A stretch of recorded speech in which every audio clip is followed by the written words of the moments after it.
professora Ellen. Continuando a nossa conversa sobre fisiologia do sistema endócrino na disciplina Fisiologia Veterinária Básica, sobre a glândula suprarrenal ou adrenais, já tendo falado um pouco sobre a sua anatomia, sua histologia, nós iniciaremos a nossa conversa sobre a fisiologia das suprarrenais. Então, nós já vimos que as suprarrenais ou adrenais, elas têm uma região de córtex e uma região medular, onde o córtex, envolvido por uma cápsula de tecido fibroso, contém 3 zonas, sendo elas a zona glomerulosa, a zona fasciculada e a zona reticular ou reticulada. A zona mais externa, que é a glomerulosa, que corresponde a cerca de 25% desse córtex da adrenal, tem por função a síntese dos mineralocorticoides, dentre os quais se destaca a aldosterona. A zona fasciculada, que corresponde à maior porção, cerca de 60% dessa região cortical, é responsável pela síntese dos hormônios do grupo dos glicocorticoides, dentre os quais se destacam o cortisol e a corticosterona. Enquanto que a zona reticulosa é responsável particularmente pela síntese de pequena quantidade de esteroides gonadais, progesterona, andrógeno e estrógeno, o que se deve à cascata enzimática presente nessas células. E a zona reticulosa ou reticulada, nós já vimos que corresponde a cerca de 15% desse córtex da adrenal.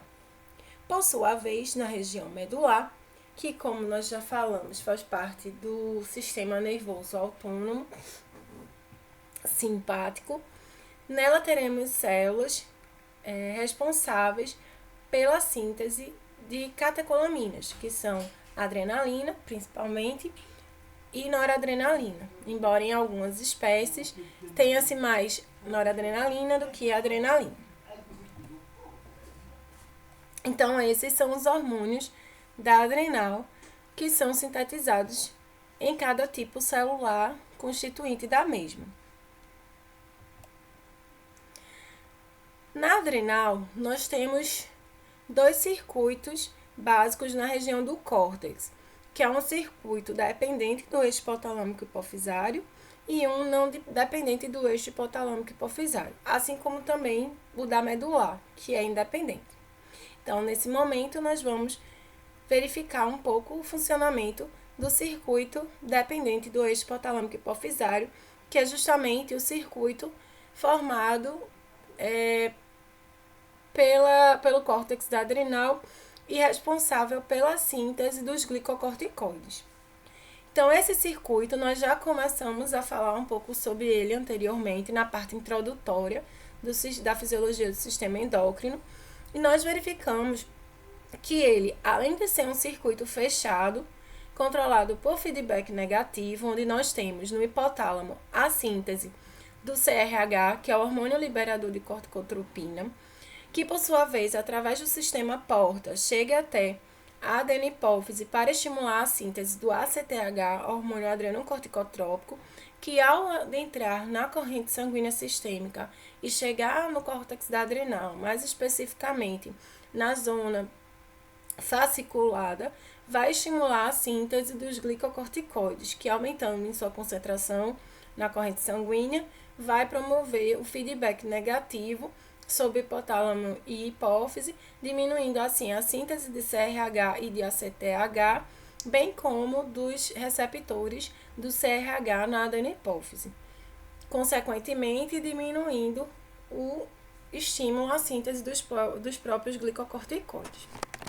Então, além desse circuito fechado, controlado por feedback negativo, nós verificamos que ele também é um circuito onde nós temos um reflexo neuroendócrino pela ação do estresse.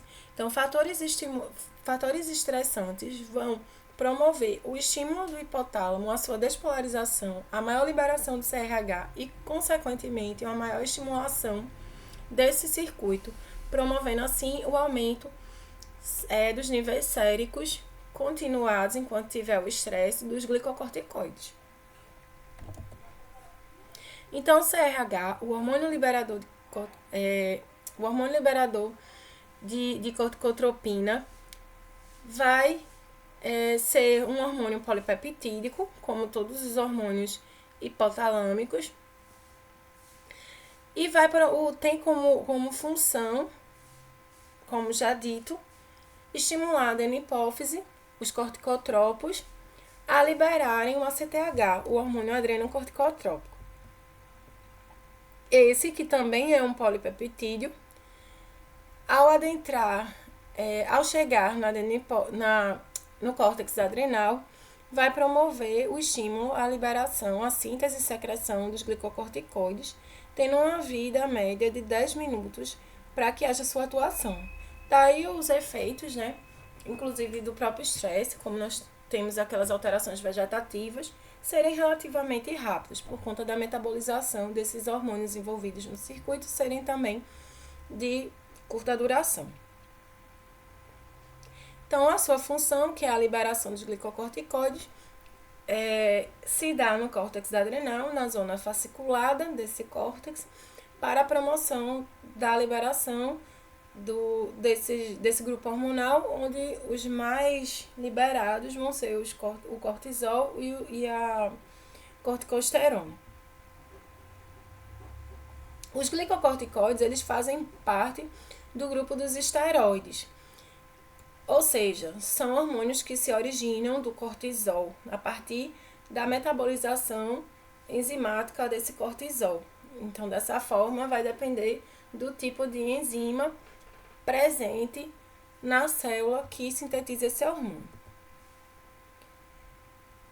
Então, os glicocorticoides, como também já dito anteriormente, eles são sintetizados numa via comum a todos os esteroides, sejam eles esteroides adrenais ou esteroides gonadais, e a sua síntese final decorre da ação da enzima presente nesse circuito. Então, como nós vemos, né, as hidroxilases, a dessíntese do cortisol propriamente dita, para que haja a síntese desse hormônio final, desse grupo dos glicocorticoides.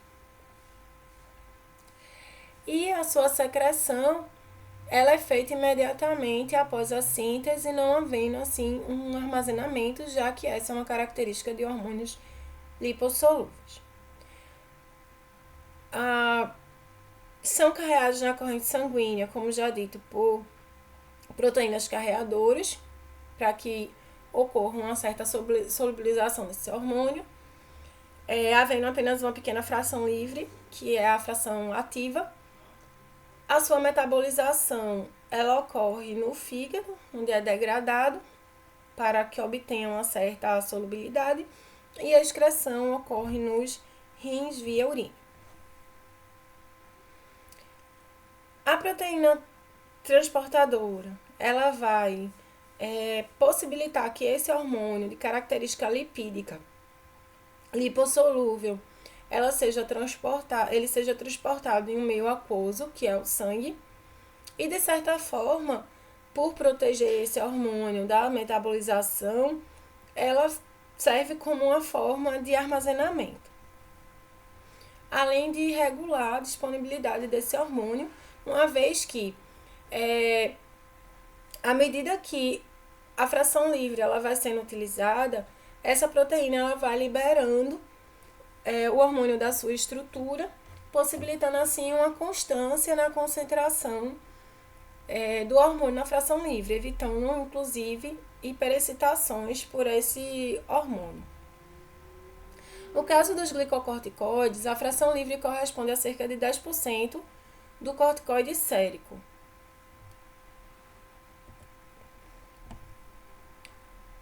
A metabolização, como já dito, ocorre no fígado e a excreção nos rins, via urina, onde sua meia-vida é um pouco mais longa do que a do CRH e do ACTH, chegando a cerca de 80 minutos.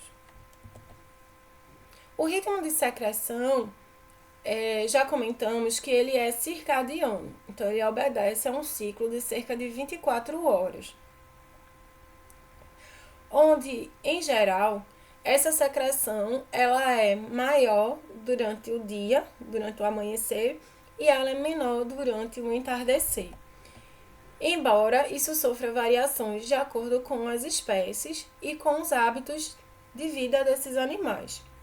Então, em geral, apesar desse pico de secreção, esse pulso de secreção dos glicocorticoides, tender a ser, na maioria das espécies, maior durante o dia e menor durante a noite, né, o pulso durante o amanhecer e a diminuição durante o entardecer, isso é variável, por exemplo, nos suínos. Então, os suínos eles têm vários picos ao longo do dia, onde, em geral, o primeiro pico ele é durante o amanhecer e o segundo pico ele é ao entardecer. Já em cães, em bovinos, por exemplo, eles podem ter vários ciclos. Então, isso vai variar um pouco de espécie para espécie e de acordo com o hábito dessa espécie.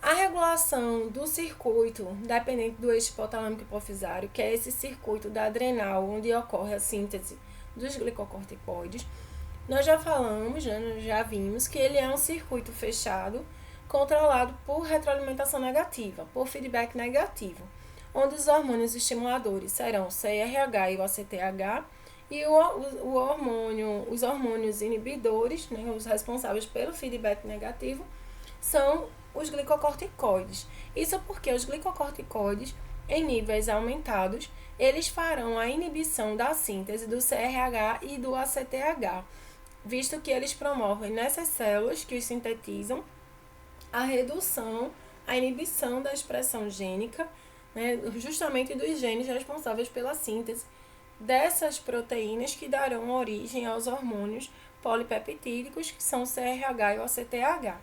Além disso, também, na adenopófise, promoverá a inibição da síntese de receptores de CRH nos corticotropos, que são as células que sintetizam o ACTH e, para isso, sofrem o estímulo do CRH. Consequentemente, com a baixa de CRH e de ACTH, haverá a menor excitação da adrenal, né, da região das células da zona fasciculada, para que sintetizem glicocorticoides. Dessa forma, ocorre a manutenção de um equilíbrio nos níveis hormonais nesse indivíduo. Como ações dos glicocorticoides, nós temos o aumento da ação da síntese e secreção das catecolaminas e de sua atuação, que é bem parecido com o que trabalhamos para o T3 e T4, né, que são hormônios da tireoide. Então, também os glicocorticoides aumentam a secreção, a síntese e secreção, né, fazem essa estimulação da síntese, secreção e atuação das catecolaminas. Até porque, durante um momento de estresse, é necessário que o organismo se adapte àquele contexto. E são as catecolaminas que vão promover essas alterações necessárias à manutenção da vida em situações de estresse, de luta, de fuga. Dessa forma, através das catecolaminas, vai ser possível as alterações vegetativas, como aumento da frequência cardíaca, aumento da força de batimento cardíaco, aumento da vasoconstricção em órgãos não críticos, e outras alterações respiratórias e outras alterações necessárias para esse momento. Além do que o próprio consumo de fontes energéticas, que também é favorecido pelas catecolaminas. Então, nós vamos falar mais para frente, né? Elas vão auxiliar o glicocorticoide nesse sentido. Os glicocorticoides também têm uma ação imunossupressora, e daí a tamanha utilização desses agentes em processos autoimune, por exemplo. Então, essas medicações, né, com a base de corticoides. Isso porque os glicocorticoides, eles atuam inibindo a síntese de células de defesa e a sua atuação, assim como promovem a apoptose de tecidos linfáticos. Então, isso vai controlar a ação de células de defesa, diminuindo, inclusive, a ação dos linfócitos T. Outro efeito dos glicocorticoides nesse sentido é a ação anti-inflamatória.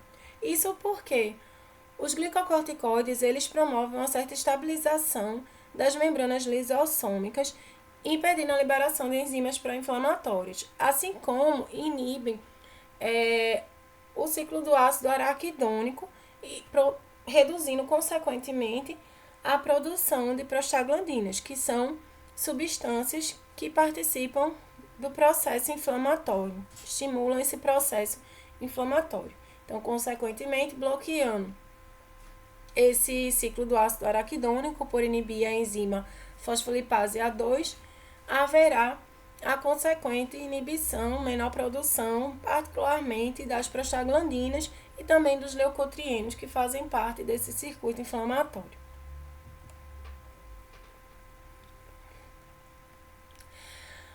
Uma função de destaque dos glicocorticoides, assim como do T3 e T4, que nós já falamos, e das catecolaminas, é a ação no metabolismo intermediário.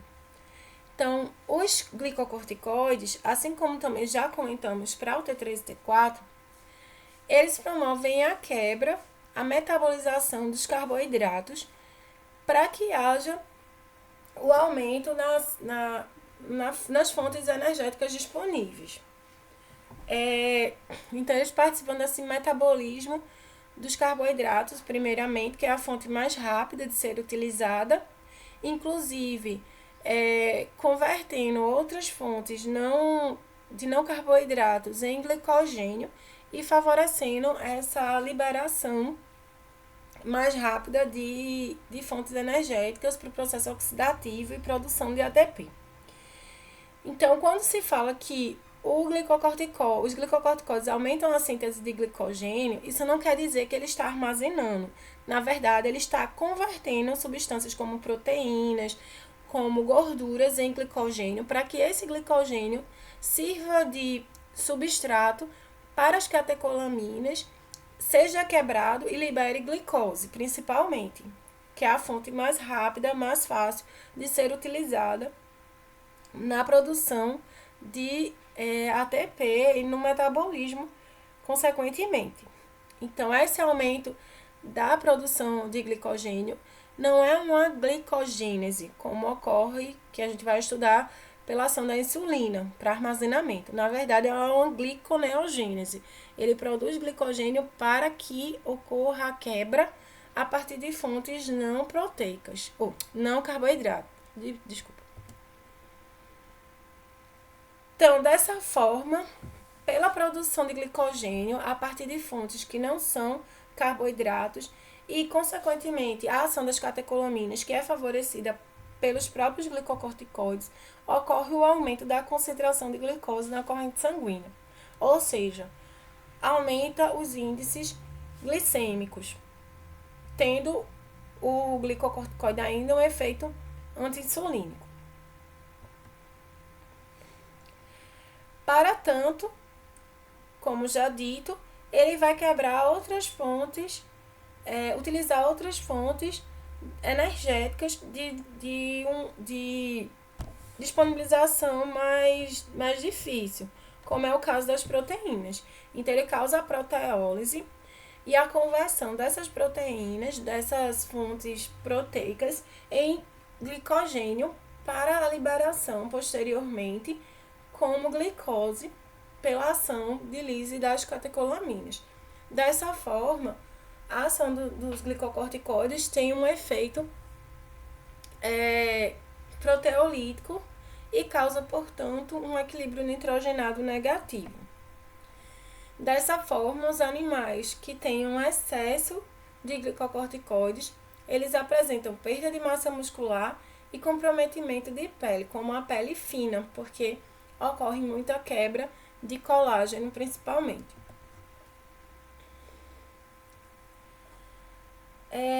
Dessa forma, também ocorre a atrofia dos linfonodos, porque bastante desse tecido é de constituição proteica e ocorre essa atrofia, além da própria apoptose desse tecido, que acaba tendo um efeito imunossupressor. Também é uma consequência dessa ação proteolítica a perda de proteína e cálcio óssea. Isso porque nós já estudamos que a matriz óssea é uma matriz orgânica, grandemente orgânica, constituída especialmente pelo colágeno. Então, a partir do momento que o glicocorticoide atua no organismo, ele também vai atuar na matriz orgânica óssea, destruindo esse colágeno e, portanto, destruindo o local onde vai haver a deposição dos cristais de hidroxapatita, ocorrendo a maior liberação de cálcio para a corrente sanguínea, que consequentemente será excretado, retirado do organismo. Com esse aumento do metabolismo intermediário, ele se dá especialmente pela maior síntese enzimática. Então, nas células, o glicocorticoide vai atuar ativando enzimas relacionadas ao metabolismo intermediário, ao metabolismo respiratório e, consequentemente, vai aumentar a gliconeogênese nesses tecidos, como o tecido muscular, por exemplo, e os rins, e assim a metabolização da proteína vai liberar os aminoácidos que vão ser utilizados no fígado nesse processo de gliconeogênese. A mesma coisa vai acontecer com os lipídios. Então, vai haver, no caso dos glicocorticoides, uma grande quebra desses lipídios. Entretanto, isso vai variar de acordo com o tipo celular e, obviamente, as enzimas nele presentes. Então, essa distribuição vai ocorrer uma variação na distribuição lipídica, de forma que os lipídios de extremidade tendem a ser perdidos, porque nessas regiões vai ser promovida uma lipólise.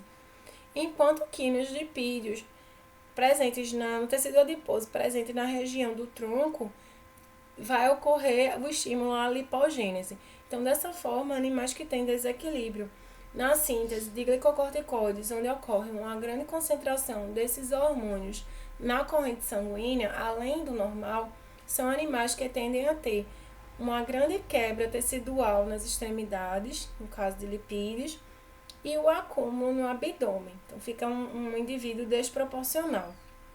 E da mesma forma, esses lipídios vão ser utilizados como fonte, quebrados, degradados, vão ser utilizados como fonte energética.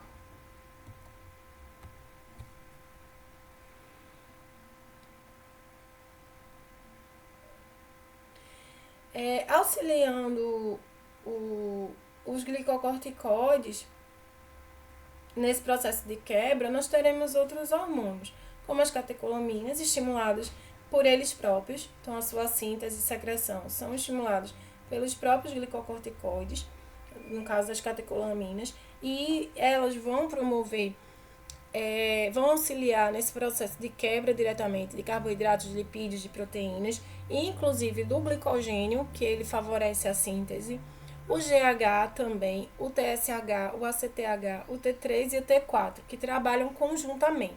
Catecolaminas, T3, T4 e glicocorticoides, eles atuam bastante em associação, especialmente quando há necessidade de termorregulação. Eles trabalham muitas vezes em conjunto, até porque nós vimos que o T3 e o T4 eles são liberados também por estimulação durante o estresse. Fatores estressantes também são capazes de estimular a secreção do T3 e T4. Então, além do metabolismo intermediário energético, o glicocorticoide ele também atua no metabolismo mineral, promovendo o aumento da retenção de sódio e da excreção de potássio.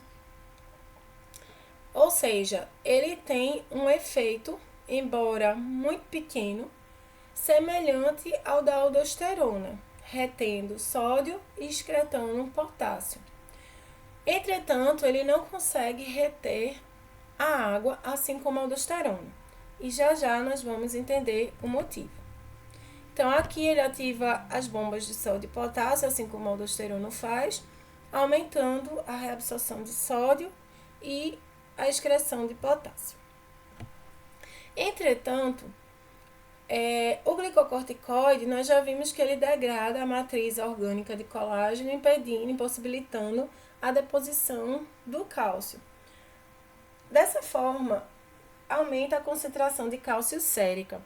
Além disso, ele diminui a absorção intestinal de cálcio e aumenta a excreção renal do mesmo íon. Ou seja, ele fará com que ocorra um sério problema a nível de estrutura óssea nesse animal, uma vez que ele promove a quebra da estrutura óssea, diminui a reposição desse íon, que nós já estudamos que ocorre apenas via intestinal, e aumenta, por outro lado, a excreção renal do mesmo. Em virtude disso, dessa maior concentração de cálcio na urina, assim como também da maior concentração de glicose, porque nós vimos que ele é hiperglicêmico, vai haver o arraste de água junto com esses elementos, porque a urina está muito concentrada.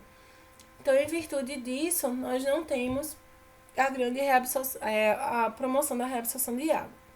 Então, em associação com este quadro de destruição da matriz orgânica e assim da não deposição adequada dos íons na estrutura óssea, da diminuição da absorção intestinal de cálcio e da maior excreção renal de cálcio, nós poderemos ter nesse indivíduo um quadro de osteoporose.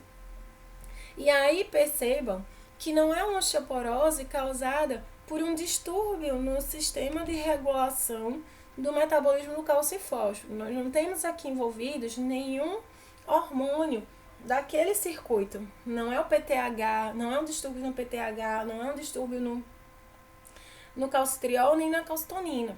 Nesse caso, é um distúrbio dos glicocorticoides, uma ação exacerbada dos glicocorticoides promovendo um quadro de osteoporose pela quebra de matriz orgânica, diminuição dos níveis da absorção intestinal de cálcio e também o aumento da excreção. Então, novamente, lembrando da nossa primeira aula, que todos os circuitos se comunicam. Apesar deste não ser um hormônio diretamente relacionado com o circuito de controle do metabolismo do cálcio e fósforo, veja que ele interferiu diretamente, inclusive causando um quadro que muito se assemelha a um distúrbio nesse circuito específico. Então, nesse caso, a osteoporose ela se deu por um hipercortisolismo ou hiperadrenocortisolismo, que é a função exacerbada, exagerada do córtex adrenal, promovendo o aumento dos níveis séricos de glicocorticoide. Então, dessa forma, nós temos um quadro bastante semelhante, idêntico ao que poderia ser causado, por exemplo, por um hiperparatireoidismo, pelo excesso da ação do PTH. E além do hiperadrenocorticismo, o hipercortisolismo ser o causador desse problema, isso também pode ser uma consequência de terapias equivocadas pelo uso prolongado e inadequado dos glicocorticoides. Daí a terapia com glicocorticoides deve ser realizada de forma muito cuidadosa. Então, como já dito, os glicocorticoides eles não conseguem reter água. Na verdade, eles aumentam a excreção da água, particularmente pelo fato de que eles aumentam a concentração urinária, a concentração de soluto. Então, dessa forma, pelo aumento dos níveis de cálcio e glicose na urina, ocorre um arrasto de água, não ocorre a sua devida reabsorção. Em virtude disso, outra característica que bastante se assemelha com outra patologia, o animal ele bebe muita água e, consequentemente, urina bastante. O que se assemelha com a diabetes, seja mérito, seja insípidos. Nesse caso, fazendo o veterinário uma dosagem de glicose, nós vamos ter o aumento desse nível de glicose. Então, vai se confundir com a diabetes mellitus. E, na verdade, a longo prazo, o hiperadrenocorticismo ele acaba promovendo um quadro secundário de diabetes. Então, veja que, originalmente, não é um problema pancreático, que é o órgão responsável, a glândula responsável pela síntese da insulina. Não é uma carência inicial de insulina. Não é um problema de receptor de insulina. A longo prazo será, porque essa exposição continuada do organismo aos níveis séricos elevados de glicose vão culminar com um quadro, podem culminar com um quadro realmente de diabetes. Mas inicialmente não foi. Foi uma consequência do distúrbio na adrenal, de um hipercortisolismo ou hiperadrenocortisolismo. Então, é a mesma característica de uma diabetes, onde inicialmente, na verdade, não é, certo? Mais uma vez lembrando, todas as imagens elas são originadas do Google, não nos cabendo qualquer direito sobre elas e, portanto, este é um material exclusivamente produzido para as aulas na disciplina e para os alunos devidamente matriculados, devendo os mesmos acessá-las pela sala AVA, única e exclusivamente, não sendo permitido compartilhar, baixar ou divulgar este material. Bons estudos e até a próxima!